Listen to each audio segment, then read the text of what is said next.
Welcome to the November edition of The Coffee House, where in the next hour, we'll learn about the Discovery Channel's plans to locate in Silver Spring and hear what the American Film Institute and the Roundhouse Theater have in store for the Silver Theater site. That's on Coffee House Forum. Area high school football programs are scrambling for talent. We'll find out why on Body and Soul. You heard him on Paul Simon's Graceland album. Percussionist Asante performs on Musical Traditions. And short story writer and book reviewer Alan Shoes is our guest on Writer's Block. Plus, a Kim Roberts poem, the top 10 list for book sales and video rentals, and more. Hi, and welcome to Coffee House Forum. There's now a buzz, rather than buzzards, around downtown Silver Spring. Declared dead just a short time ago, Silver Spring is now being touted as a future Burbank on the Potomac, especially after the recent announcement that Discovery Communications, Inc. plans to build a $150 million world headquarters in the center of Silver Spring, the biggest single building block in Silver Spring's revitalization. We've had a lot of building blocks. The first one was the downtown Silver Spring project with the movie theaters and the restaurants and the shops there. That got the attention of the American Film Institute. They said they'll come to the Silver Theater, and then that AFI come to the Silver Theater got the attention of Discovery. So it's one thing after another. We're going to break ground very soon on a new townhouse development in downtown Silver Spring, 2 blocks from the metro station. So there's a lot of things happening there, and each time we announce something, then that gets more people's attention, and it makes it easier for the next success. Discovery Communications owns and operates some 20 cable channels in the U.S., including its flagship channel, and it's present in some 147 countries. It also owns retail outlets, and Discovery has a substantial online presence. This is the biggest thing that's ever come out of Silver Spring, and they need to do it. There's no other option. Discovery's decision to locate in Silver Spring, says County Executive Duncan, has given Silver Spring a brand new identity overnight. But why choose Silver Spring? Discovery is moving from Bethesda, where it's been for the last 7 years, spread out over 6 buildings. Doug Duncan says Discovery chose Silver Spring over other sites in the county, D.C. and Northern Virginia, for a variety of reasons, including property and income tax breaks. Silver Spring is an enterprise zone, as well as the presence of the American Film Institute, and because in Silver Spring, Discovery will be the big company. Discovery's Don Bayer acknowledges that tax incentives were not pivotal in Discovery's choice of Silver Spring. But frankly, the tax advantages that the company gets by moving to Silver Spring and staying in Maryland are comparable to those that it would have gotten in Virginia or in the District of Columbia. So I don't think that those factors were the ones that determined where we went. The fact of the matter is, we hoped to stay in Maryland. We like the idea of being part of the revitalization of the downtown area of Silver Spring and being a strong engine in that revitalization now, and the chance to make a contribution in that community. We like the chance to be able to fashion and shape our own setting down there, and we hope over time, as we said, as our executive said when we made the announcement, to help turn downtown Silver Spring into this principal center, one of the principal centers for the creation of content in the information age, which we think we have the chance to do now. Discovery plans to build its 500,000 square foot building in a campus-like setting in the center of this parcel. The company expects to be in its new headquarters in 2001. As for the Tasty Diner, it's moving 3 blocks away to a larger location with the help of a $500,000 state grant. And plans are apparently already afoot for collaborative efforts between Discovery and the American Film Institute. I don't want to tell you too much right now, but I think you can expect we're going to have some very, very exciting joint projects that will benefit both Discovery and American Film Institute, the community of Silver Spring and the larger Washington, D.C. area, but we also hope will be a real cultural center for the whole world. And maybe we'll hear more about those plans from our guests. Joining me in the coffee house are Ray Berry, director of the American Film Institute's National Film Theater, Jerry Whiddon, producing artistic director with the Roundhouse Theater, which plans to relocate part of its operations to Silver Spring, and Susan Hoffmann, who's with the county's Silver Spring Regional Center. Welcome all of you to the coffee house. Thank you. Ray Berry, you heard Don Bayer from the Discovery Channel say that one of the reasons that Discovery decided on Silver Spring was that AFI was there, American Film Institute, For those who don't know, what is the American Film Institute? Okay. AFI is America's national arts organization dedicated to advancing and preserving the art of film, television, and other forms of the moving image. And what are you planning for the location on Colesville near Georgia Avenue? Well, the thing best known probably is the restoration of the Silver Theater, 1938 Art Deco theater. We're restoring it to a 400-seat facility, 35, 70 millimeter high definition video projection. We're building out 2 additional screens in the empty space between the theater and the City Place. It'll be a 200-seat theater and a 75-seat theater. Planning, besides what you might expect, the sort of American classics. People don't normally recognize that a great amount of our programming is really contemporary international cinema. That'll be a major feature. Also have seniors programs for children during the days, schools. Major festival events. We would think there are probably 2 to 3 major festivals annually in the facility, premieres. Pretty broad range. What kind of joint ventures with the Discovery Channel? Well, I think I'll just stay with Don, as we're not quite ready to talk about it yet. But they'll be you're good. Talking. They'll be big. We're talking. Okay. And you're going to be also building next to the current location of the Silver Theater, and you're going to be sharing that facility with the Roundhouse Theater. Jerry Whiddon, you're going to be moving part of your operations over to that part of Silver Spring. Just what will Roundhouse bring to Colesville Road? Well, in Silver Spring, we're going to locate our theater school, which is an important part of our organization, as well as we're going to be able to expand our performing venue into a black box theater that will be part of the complex. It's going to be a small 100 to 125 seat black box theater, which means that the seating arrangements can change according to what the theater experience is going to be. But the very vital to our organization is a second stage performing space and our theater school. We started off as an education and outreach program, I guess, almost 30 years ago. And it's been an important part of our operation ever since. And the fact that we're going to be in Silver Spring is an exciting prospect for us. And is this merely a sharing of the same location, or are you going to be also engaged in some kind of joint venturing with AFI? I'm assuming that it's going to be a natural step to engage in joint ventures. I think it's a very exciting prospect to have a live theater with a film theater engaged in joint projects. What other models are there of that sort of thing? I don't know if there are any at all. I mean, you might look at the Kennedy Center right now. The Kennedy Center set up, but I don't know how set up. No, I was going to speak to that. I mean, I think that we've spoken in the last few months, and I think there's a lot of synergy there, and the idea of having the live theater in the same contiguous space, same building, is pretty exciting. I think that while we don't have specific projects, there's a lot of terrific ideas that have bounced around today, and I think you'll see some pretty exciting stuff along those lines. I mean, it's a really strong mix of organizations that are starting to land in that pretty concentrated area. Susan Hoffmann, quite a transformation, huh? AFI, Discovery Channel, Roundhouse Theater.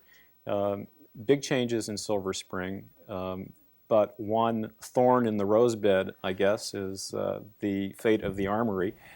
Some especially preservationists, historic preservationists, and veterans groups feel that the Armory should have stayed up, and not only that, that it was quite precipitous in knocking it down, and perhaps even in advance of all of the appeals processes being exhausted.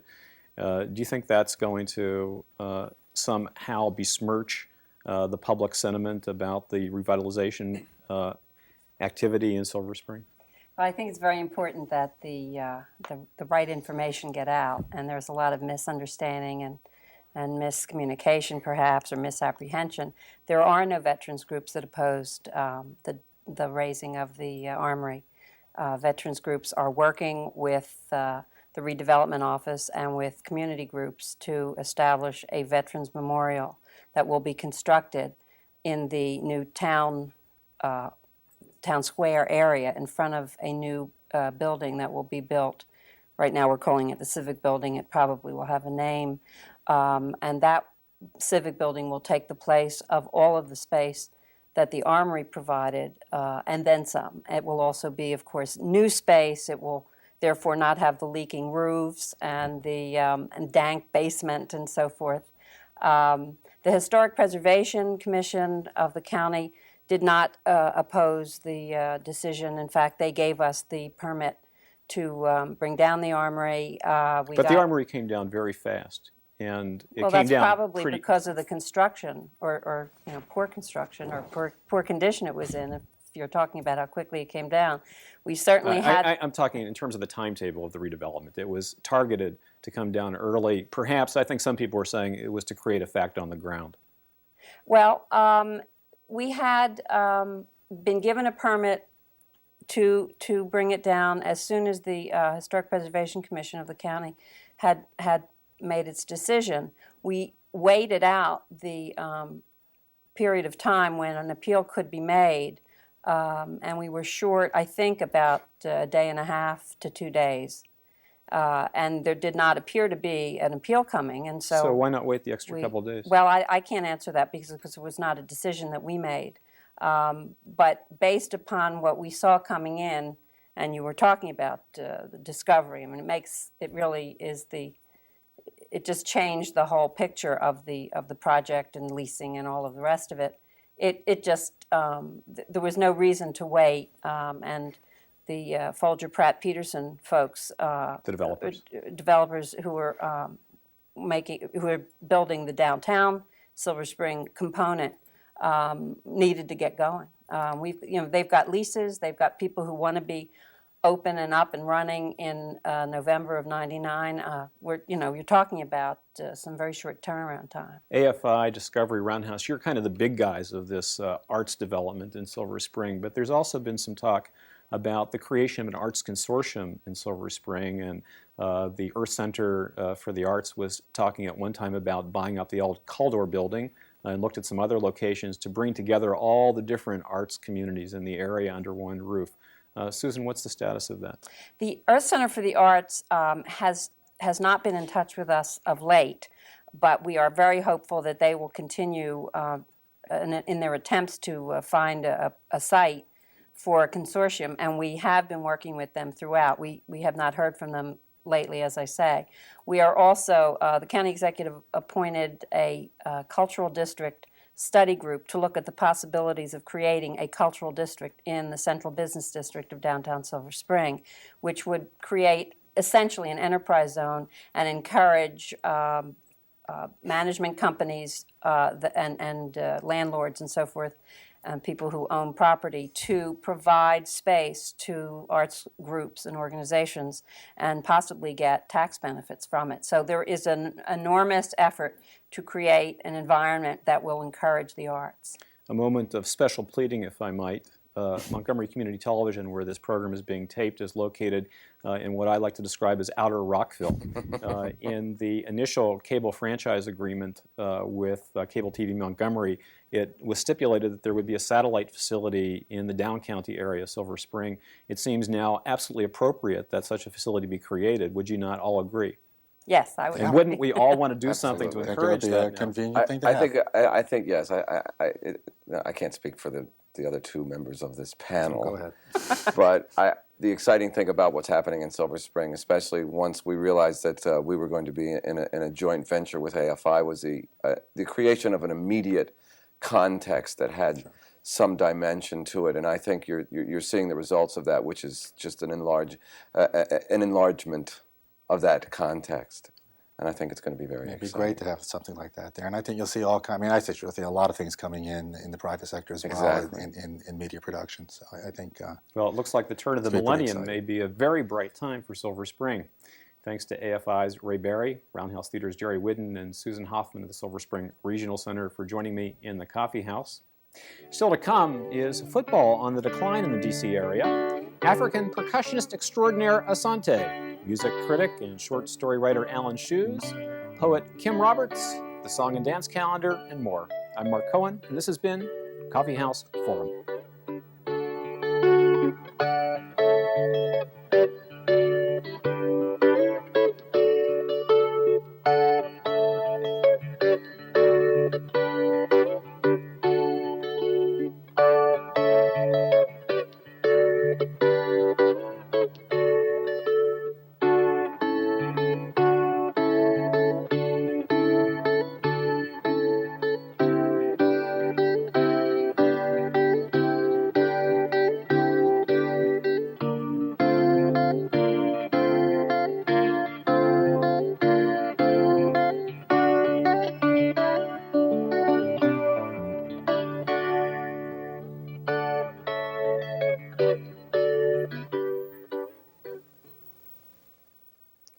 Chang and Eng shared a liver. For 8 years, they toured America and England performing acrobatics. Although denied entry to France, officials feared their malady would spread to pregnant women. In America, they always appeared with the image of an eagle and the motto, "Union and liberty, one and inseparable, now and forever." Like two states in a united nation. Like their home state, North Carolina, where they retired at 28, became farmers, married sisters, and between them sired 21 children. Emerson once wrote that life cannot be divided or doubled. Any invasion of its unity would be chaos. The soul is not twin-born, but the only begotten. I wonder how they taught themselves that delicate dance, when to fuse, when to be separate, how to make their own privacy. The newspapers wrote that Eng died of fright, waking next to his dead brother in the dark. But Chang died from a cerebral clot, and as blood pooled in his body, Eng bled to death. The body is a mysterious housing. It brings us pleasure, fails us daily, and closes a fragile sense of self. It is where we live, and when we die, our other half goes too.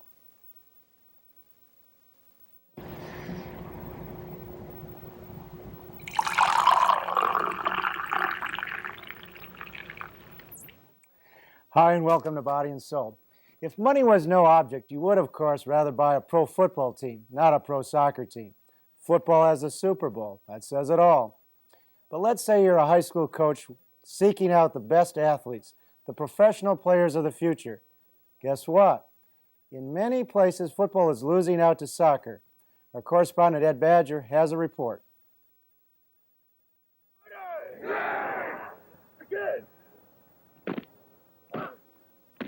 It happens every fall. As much as politics, football is a Beltway tradition. It may not just be the Redskins who are past their prime. In some area school districts, football itself is facing 3rd and 10. The drop-off we've seen is not necessarily in the talent pool that we've had, but the number of kids that are participating. And in that way, what I'm trying to say is that we have the same talented kids playing, but our depth is way down. And that's due probably a lot to other sports and individualizing in other sports.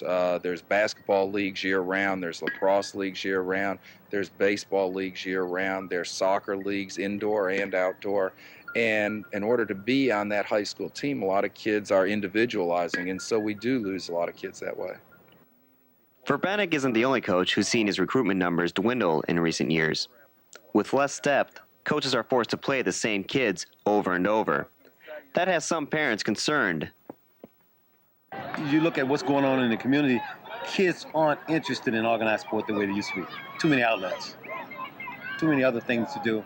I think that's detrimental to the whole program, having kids that have to go both ways, offense, defense, play JV half of the season, play varsity the other half. I'd rather see each team have a full roster. Once was, you had to be big to play football. Today, you not only have to be big, but fast and agile, given the advances in training and exercise regimes. These advances mean football requires a greater time commitment and more focus than in the past, and some kids just aren't ready for that. There are a lot of kids that can't play football, and it's just a matter because they're not used to working hard, getting in shape. Playing football, you do take a beating almost on a daily basis, and a lot of kids aren't used to that. Coach Castro says he's been one of the lucky ones, player numbers-wise, but times have changed. Now he's got to actively recruit boys to the gridiron. Not like the old days where you had a ton of people coming out. You really have to sell your program almost on a daily basis to encourage kids to come out, because some kids might need that encouragement. We've had kids that have never played football before show up, and I mean, they have an extraordinary amount of talent, but they just never played. So it's up to us to cultivate that, and we've been pretty successful at it. Soccer is fast becoming football's biggest autumn rival. A recent New York Times article reports virtually no growth nationwide from the early 1970s to the early 90s in the number of kids playing high school football. During that same time frame, soccer mushroomed from under 2,300 teams to over 7,000. Not that football coaches are ready to punt. I don't think that it's on a trend where we're just going to get to terrible football. I don't think that's ever going to happen in this area. But I do think that it has gone down a little bit just due to the fact that some of the kids that are specializing in other sports are never seeing what they can do on a football field. And therefore, you may be losing a diamond in the rough that you have no idea about. Ultimately, high school football's fate may come down to dollars and cents. Some less affluent schools have dropped their programs altogether due to high equipment cost. Soccer, by contrast, like basketball, costs almost nothing. Football may still be king in high schools today, but there are signs the 21st century may be as unkind to quarterbacks as the 19th century was to monarchs. For the Coffee House, I'm Ed Bajer. Thank you, Ed. Now for further illumination, we have in the studio Michael Duberstein, our local connection to the NFL Players Association, and John Simson, a soccer dad who heads up the Blair Boosters. Welcome, guys. John, Montgomery Blair, the largest high school in the state of Maryland. You'd expect a lineup of guys out around the block trying out for football. Is that the case? Not at all. We've seen declining numbers going out for football. I mean, it's a shame. I'm a football fan as well as a soccer player and a soccer fan. And I think we've seen in all the area high schools where there's fewer and fewer kids going out for football and more kids playing soccer. I think you look in Montgomery County, MSI is one of the largest youth soccer leagues in the country. Yeah. What, 14,000 kids just, I think, between the ages of 6 and 17, something like that? Yeah. We had nothing like that when I was a kid. We put on our shoulder pads and ran out every weekend playing with our friends. And played, baseball and football were the sports. Michael, here's what I hear, that in fact soccer is number one. When you look at kids playing on team sports, soccer's number one, basketball 2, baseball 3, football's all the way down to 4th. Now, I hear that from the U.S. Soccer Federation, so consider a source. But does that strike you as true? Well, I would say we're looking at the difference between a participation sport, which soccer certainly is, and a spectator sport, which football is. And I wouldn't be surprised that at the participation level, you find a lot more soccer players around the country because you have girls, for one thing. Remember when we used to play, there were very rarely girls playing, and I would say with the leagues we know of, half the players are girls. So if you're looking at the numbers, okay, that makes a very big difference. Now, in terms of popularity, the NFL remains the number one in the United States in terms of popularity as a team sport. So there is a transcendence there of people who prefer to watch football versus those who participate in something like I love playing in soccer and you love playing in soccer. But you don't make $1 million a year playing soccer. The average salary in the NFL this year is $1 million, and there still are 1 million high school football players out there every year. So we're not looking at something which is a well that's drying up. Well, I think that's a legitimate point. And you've got here locally, DC United, champions, or at least they were, playing to half-empty stadium, and the worst football team in the NFL, the Redskins, playing to a full stadium. So will that ever change in our lifetime, John? Well, I think we've seen an increase. If you look at the old North American Soccer League, which folded, and now you've got the MLS, which seems to be doing quite a bit better. I think the marketing has been a bit better. The ticket prices are a little bit lower to try to encourage people to come out. I mean, football is basically outpriced itself. I mean, the middle-class family can't go to a football game anymore. It's just too expensive. So it's theoretically possible, because you look back at 1960, football was just a blip on the TV screen. Now, of course, it's all over the place. Right. So 40 years hence, soccer could be as big as football? I think so. I think so. What do you say? I don't know. I don't see soccer yet in this country being a sport which is built for television. The thing about the NFL, which is so fascinating, is that after the sudden death game, the Colts Giants game, was that and 59? That was 60? in 56. 56. When Rozelle then recognized, Pete Rozelle, the commissioner, recognized the way that the NFL could be marketed. The NFL itself has adapted to television. The timeouts, the types of fields that are played on, you can't do that in soccer. They're not going to adapt the sport other than indoor soccer, which is a whole different sport. You're not going to change the nature of the world game of football to meet the American market. Okay, but the NFL does recognize it has a problem, doesn't it? I mean, the NFL is now investing more money in kid competition, in creating football for kids. Well, there's two levels of it. One is the marketing side, which is the pass, punt, and kick competition, which is truly nothing more than a marketing program. The players who I work for insisted, when we just extended our collective bargaining agreement with the league, that resources go out every year in the hundreds of thousands for rejuvenated Pop Warner football programs. And for many young kids in the country, that's where they started. There's no starting place for football. Soccer starts now when you're 6 and 7. There are not a lot of 6 and 7-year-old football programs out there. The capital costs are just too much. The fear of being hurt is too much. And there's one other factor, and that's the insurance side of it. Okay, but let's say, John, if you took out the marketers, the cost, took all of the factors out and just brought it down to what the kids would like to do, play football or play soccer, what would you say? Well, I mean, I think we're seeing that growth in soccer, that the kids are going out and playing soccer. It's fast becoming their favorite sport to play.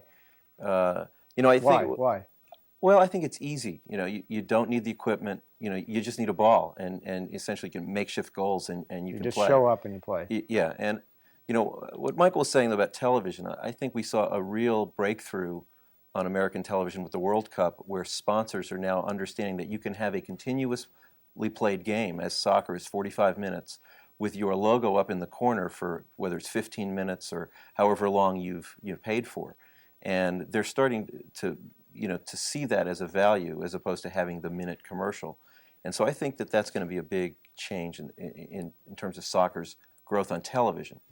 Well, it's also understanding the game, right? I mean, we're creating a generation that actually will have played the game as we played football, and therefore will understand it well enough to want to watch it, presumably. Yeah. Well, and yet, my daughter, who has played in the Tacoma League since she was 7 years old, has now decided that she would like to play football. I'm not kidding you. She's very serious about it, and she's trying to find a girls' football league, flag football if it be it, but at some level, she was in a program at her school, the middle school. They did very well. She loved it, and she's as serious now about football as she's ever been about soccer. So the secret here is to bring girls into football. I'm a little flabbergasted. Do you think that really would happen? Well, it's happened before. There was a women's professional league during the war years, and there are women who have been playing on teams. I mean, if we're looking at gender issues, I mean, Title IX has changed the whole scope of sports in this country, and there's nothing to stop a woman from playing football. Okay, fair enough. Well,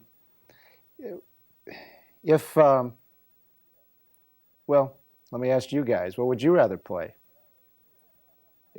At your age, at our age? Yeah. Well, Howard, I would have said soccer because I'd be afraid I'd get hurt, but we just lost a good teammate to a broken leg last week, so football doesn't seem so rough anymore. Yeah, I think they both got their merits. I enjoy playing both. They're both great games. Well, that's well said, diplomatically well said. But I want to, I guess, maybe end this, which we have to do in a couple of seconds here, by saying that it seems to me, in fact, it's healthier for kids to play soccer. Would you agree with that? Yes? No? Healthier? You get more exercise, you run around. Oh yeah, I mean you definitely you're on the field Yeah. a lot more, and you're not being substituted for. But I think the regime of getting ready to play football is as rigorous as any soccer training I've ever seen. Okay, John, final word. Yeah, well, I think if you look at a bunch of guys out there, my wife always says this to me. She says, when you look at a bunch of guys out there playing soccer, it's much nicer than watching these, hulking behemoths on a football field. So she's always preferring to watch soccer. And all right, sexier. Yeah. All right, well, thank you, guys. Thank you for watching. I'm Howard Cohn. This has been Body and Soul.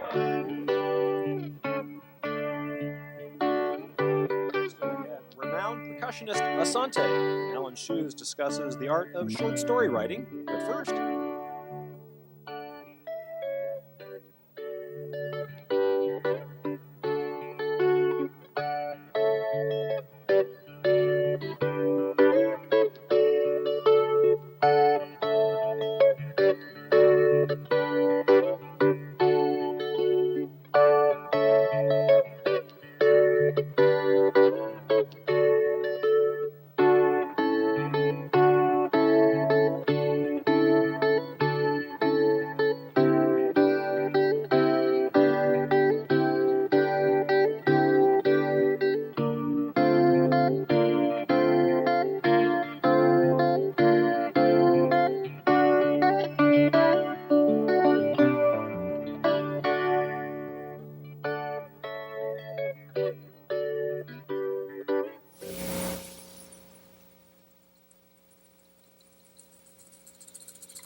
Welcome, Akiyarama Asante. Thank you.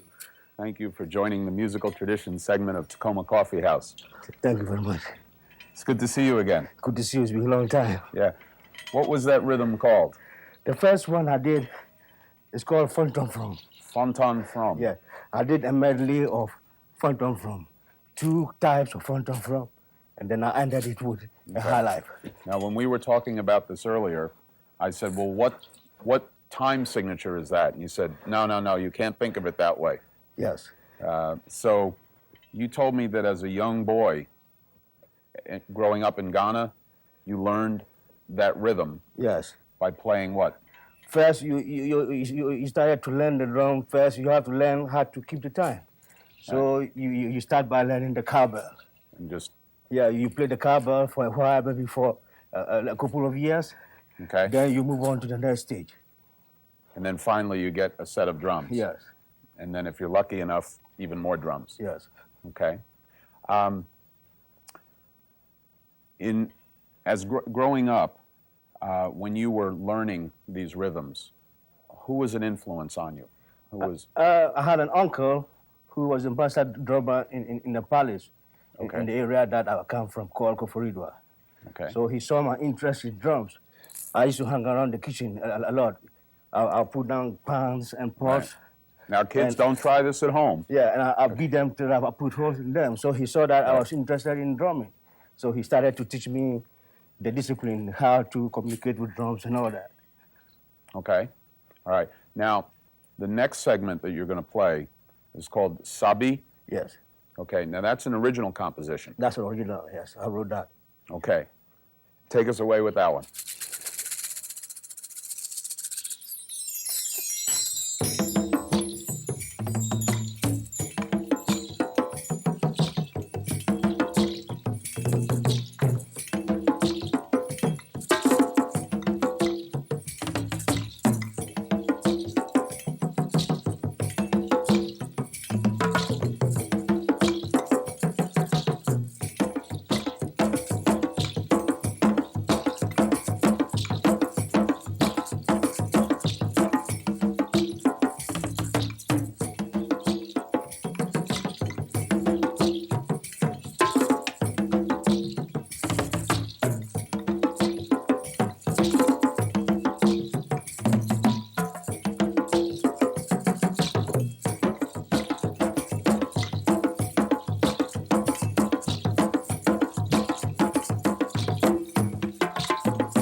Thank you. Thank you. Now, you started that with a slower tempo, yes, and then built it up. Yes.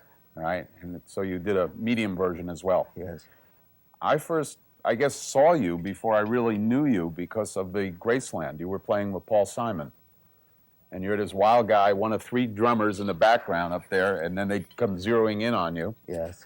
And then we got to meet, and I think we, let's see, I had some of your wife's excellent cooking at your house. That's right. And said, this is a good thing. It is some peanut butter soup. Yes, yes. You have a CD out. Yes, Crabs in the Bucket. Okay. It's not about Baltimore, Maryland. No. Okay. And this is a band where you started with it in Ghana? In Ghana, and then I completed the album in Venezuela. Right. Just your typical band working in West Africa and then finishing it in Venezuela. Nobody's ever done that. Yes. Now, that's because Nick Robertson, who collaborated with you on this? Yes. Like he was working for the USIS in Ghana and was transferred to Venezuela. And he called me and said, the musicians there are so good, and so I should come there so that we finish it there. Right. So actually, the drumming occurs where? In Ghana. And then what did you say about the horn sections in Ghana? The horn sections in Ghana, they are not as good as the ones in Venezuela. So I chose to use the ones in Venezuela. This is a great thing. Yes. This is very good. Okay. When you take us out, you told me you're going to do 3 different rhythms. Yes. Palongo, yes, which is a Ga rhythm. Yes. Then Agbazda. Agbaja. I'm getting it. Yes. I'm getting it. Yes. I'll teach you words from New Jersey. That's right. Odawa. Adua. Yes. Which is an Ashanti. Yes. Okay. Yeah. And those will be 3 distinct rhythms. That's right. Thank you again. Take us out.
The short story is the basis for all literature.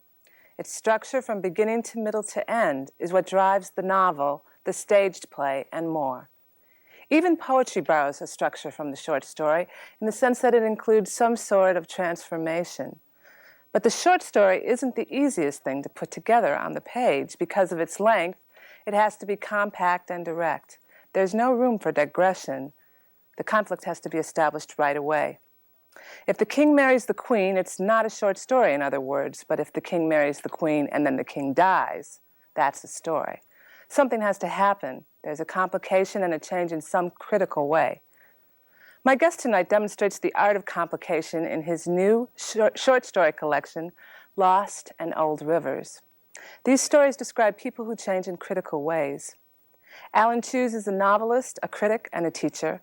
He is book commentator for National Public Radio's All Things Considered, and he has published stories and reviews in The New Yorker, Plowshares, and other publications. He is the author of 3 novels, a memoir, and 2 short story collections, and he teaches at the writing program at George Mason University. Welcome to the Coffee House. Thanks, Lisa. So talk to us about the short story, about writing the short story as opposed to writing the novel. Well, you just reminded me how difficult it was. I don't know if I can stand to talk about it. Oh, why was it so difficult? Well, because you have to be so compact and compelling without being long-winded. That's very, very difficult. Mm-hmm. The good thing about it is it's over soon. Oh, right. Both the writing of it and the reading. Mm-hmm. So, I tend to write stories in between drafts of novels. Mm-hmm. And you have a finite period of time in mind. It's like taking a little hike rather than a long cross-country trek. And yet, all of these short stories in this collection tend to deal with sort of themes of alienation. These people seem to be sort of in transit, whether it's in a personal thing like a marriage, between a marriage, or a job situation. Mm-hmm. And so they're sort of adrift. Wouldn't you say most of If you say so. I don't tend to think of them in those terms. No, I just see people in a very close-up in an immediate situation that I describe. Mm-hmm. Draw your own conclusions. Okay, all right. Well, one of the things that you also do is several of your main characters have physical tics. There's something physical going on with them. One man works with his hands, and he's got they're bothering him. Mm-hmm. And it's very much, well, talk to me about why you made that decision with him. Well, he's an auto worker, works with his hands, Mm-hmm. and it's winter, Mm-hmm. and his hands are chapped, Yeah. and his nails are going, so they bother him. Yeah.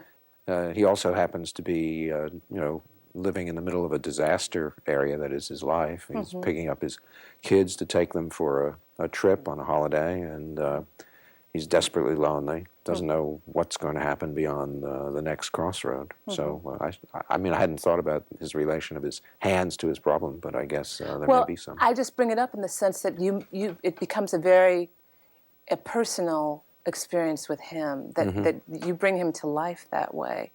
That he's going through these changes with his fingers and his... When you say that, it reminds me of what I'm always saying to my writing students, which is to recognize that what we do is histrionic, that it's theatrical. Yes. So I suppose the hands thing is a bit that an actor trying to figure out the character might decide he or she would do. Then you have another character who's a woman who's very tall. And she's taller than everyone. But she didn't do that. It just happened. Oh, I know.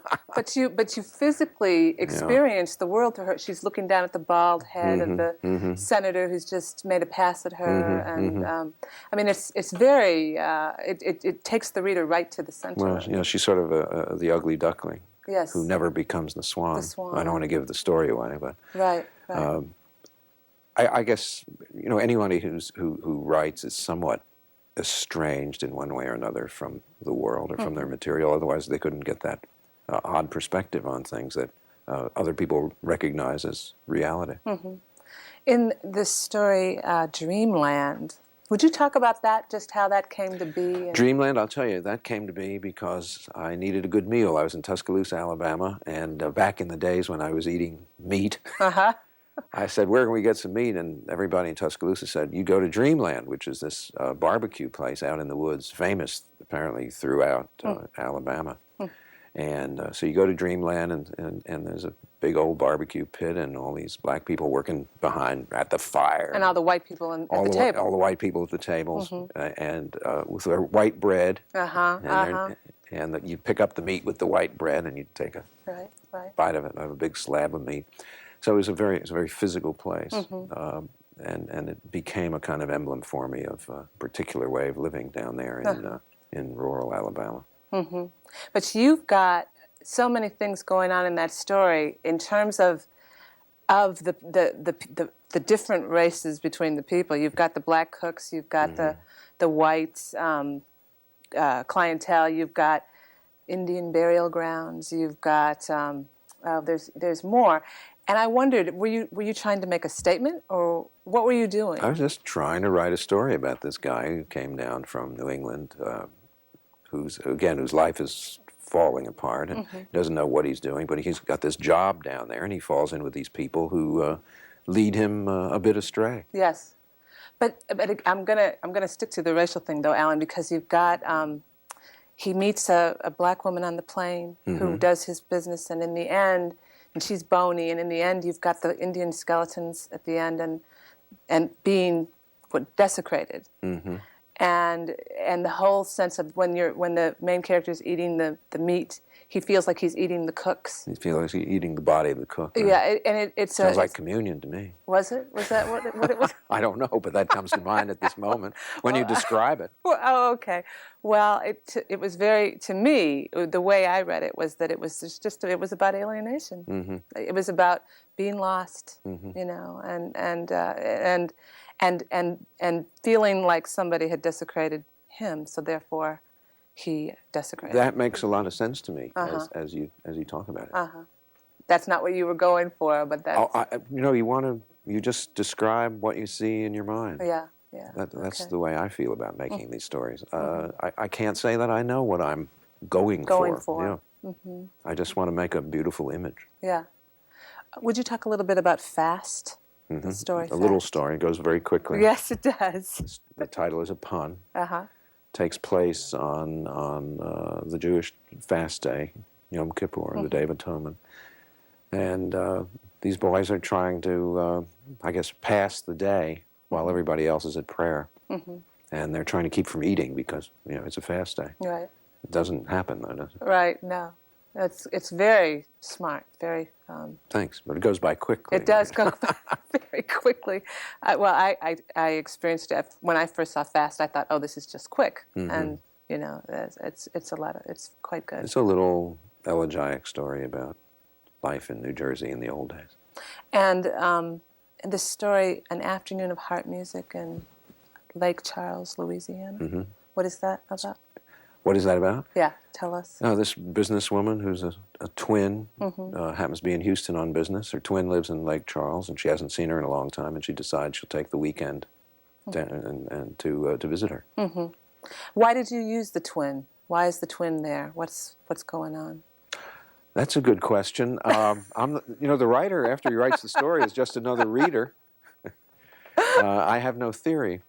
Okay. What do we see twins being used as in literature? The lost self, the other self, the ghost self, alter ego. But the woman's trying to, again, put her life together out of some broken pieces. So perhaps she needs to find, I use this word again, communion. That may be the theme of our talk Maybe tonight. This is the theme of Lost in Old Rivers. I don't know. But so she...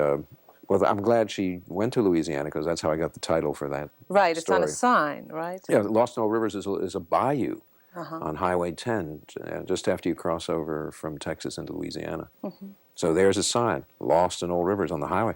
If you're a writer, you can't help but want to write a story with that sign in it. Yeah.